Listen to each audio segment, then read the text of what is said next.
Paula Fox was born in New York on April 22, 1923. Her childhood was not an easy one.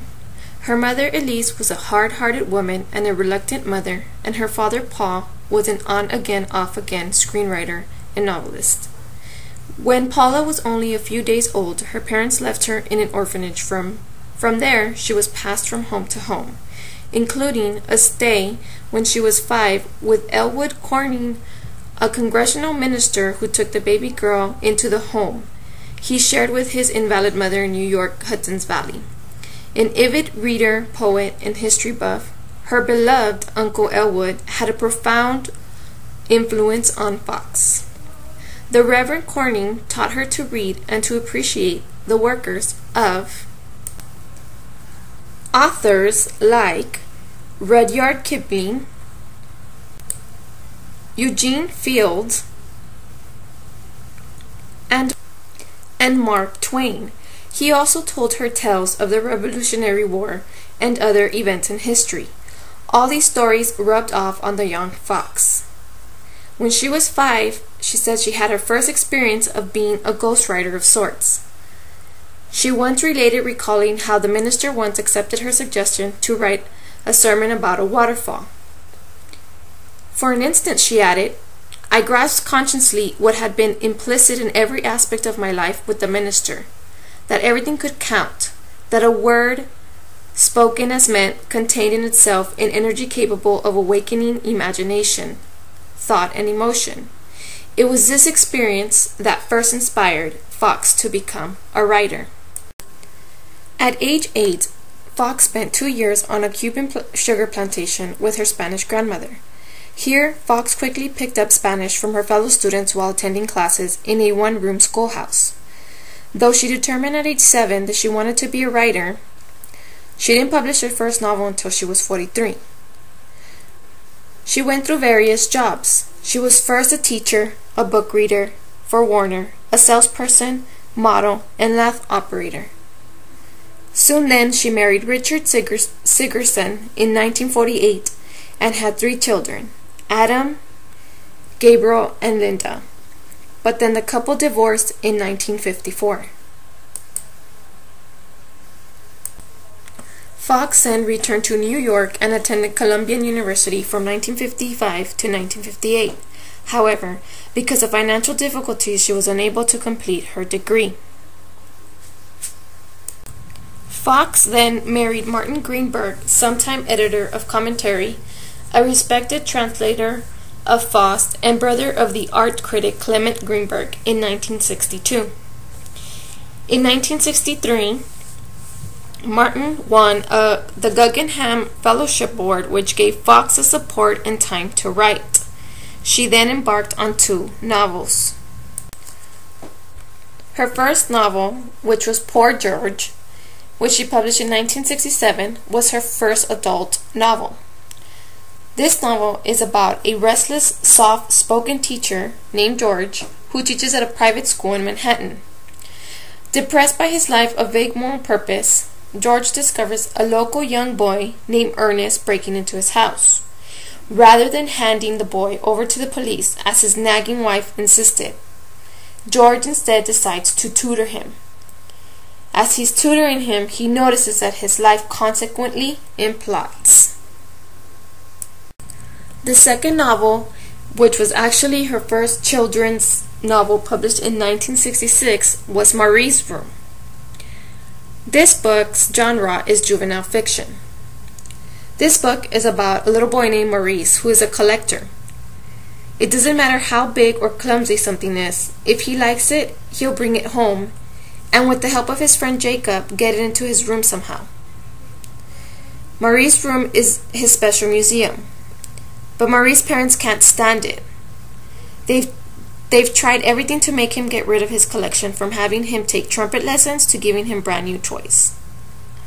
Maurice thinks that he's got them licked, but then one day they tell him they've got a surprise, and he undergoes through a transformation when the family moves to the country. Paula Fox is definitely among a handful of the finest writers of contemporary and historical fiction for children. Fox's writing has earned her a place among America's most noted children's book authors. These books cover a wide range of subjects including parental conflict, alcoholism, death, AIDS, and race.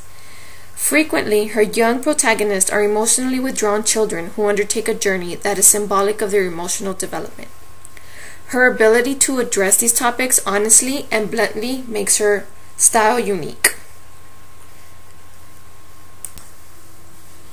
For instance, her most famous novel, The Slave Dancer, which was controversial when first published in 1973 and as recently as 1998, parents were attempting to have it removed from school reading lists because of its liberal use of derogatory terms for black people. This book's genre, which is historical fiction, is about a New Orleans boy who is kidnapped and placed on a slave ship bound for West Africa. Jesse, the name of the boy, is chosen for his ability to play the fife. His task aboard ship is to dance the slaves away so they can exercise their cramped limbs. Eventually, Jesse escapes when the ship's crew is drowned in a storm, but he is forever scarred by his experience. Although The Slave Dancer was controversial, it was awarded for the Newbery Medal, the American Library Association, and the National Endowment for the Arts, all in 1974.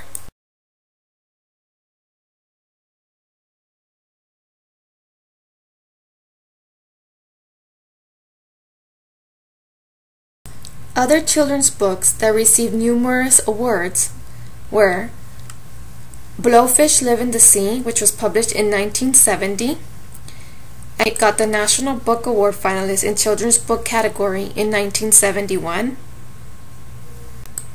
The Little Swineherd and Other Tales, published in 1978, got the Hans Christian Andersen Medal in 1978, and also the National Book Award nomination in 1979.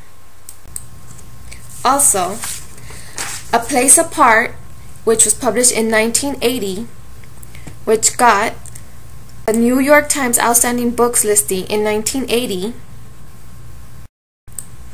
the Book Americas Award for Children's Fiction Paperback in 1983. One-Eyed Cat, published in 1984, got the Child Study Association Children's Book Award, the Bank Street College of Education and New York Times Notable Books designation, both in 1984, the Christopher Award and Newbery Honor Book Selection, both in 1985. And International Board on Books for Young People Honors List for Writing in 1986. The Moonlight Man selected among New York Times Notable Books in 1986 and CSA Children's Books of the Year in 1987. The Village by the Sea, published in 1980, got the Silver Medallion, University of Southern Mississippi, 1987. The Boston Globe Horn Book Award for Fiction, and the Newbery Honor Book in 1989. Two more of her children's fiction books are The Stone-Faced Boy, which was published in 1968, and The Portrait of Ivan, which was published in 1969.